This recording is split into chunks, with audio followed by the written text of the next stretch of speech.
राहुल गांधी का किस शेयर में पैसा लगा है, वो मोदी सरकार पर इतना गुस्सा क्यों है, वो आम जनता का नाम लेकर ये क्यों कह रहे हैं कि 4 जून को लाखों करोड़ रुपए डूब गए।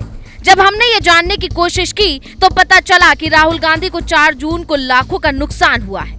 पर वो बताएं उससे पहले राहुल गांधी का ये बयान सुन लीजिए। मगर सच्चाई ये थी कि नरेंद्र मोदी को मालूम था कि 4 जून को स्टॉक मार्केट आसमान नहीं छुएगी। 4 जून को स्टॉक मार्केट का जबरदस्त नुकसान होने जा रहा है, क्योंकि उनके पास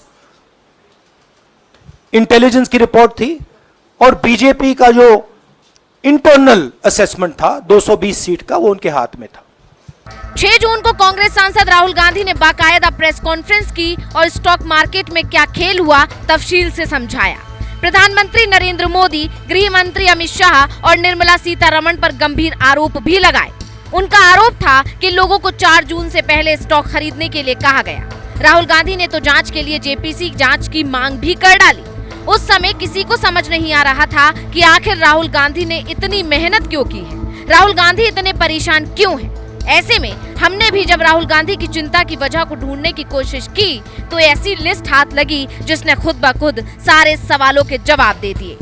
3 जून की घटना को स्टॉक मार्केट में सबसे बड़ा स्कैम बताने वाले राहुल गांधी के पोर्टफोलियो पर नजर डालें तो उन्होंने भी दर्जनों शेयरों में पैसा लगा रखा है। चुनावी हलफनामे के मुताबिक कांग्रेस नेता राहुल गांधी के पोर्टफोलियो में एशियन पेंट्स से लेकर पिडिलाइट तक के शेयर हैं। लोकसभा इलेक्शन रिजल्ट के दिन भारतीय बाजार में भारी गिरावट के कारण राहुल गांधी को भी नुकसान हुआ था। हालांकि अब उनके पोर्टफोलियो के शेयरों का मार्केट वैल्यू गुरुवार 6 जून तक पूरी तरह से रिकवर हो गया, जबकि 2 दिन पहले ही लिस्टेड भारतीय शेयरों का मार्केट कैप में 30 लाख करोड़ रुपए से ज्यादा का लॉस हुआ था। ये जो लिस्ट आप स्क्रीन पर देख रहे हैं, इससे पता चलता है कि राहुल गांधी के पोर्टफोलियो के प्रमुख होल्डिंग्स में Infosys, LTI माइंडेंट्री, TCS, ITC, Hindustan Unilever, Nestle India, Asian paints और पिडिलाइट इंडस्ट्रीज के स्टॉक्स शामिल हैं। बाजार के दिग्गज उनके स्टॉक पिक्स को डिफेंसिव सेक्टर्स के लिए लार्ज कैप इंडेक्स का स्टॉक्स बताते हैं, जो लॉन्ग टर्म में अच्छा मुनाफा देता है।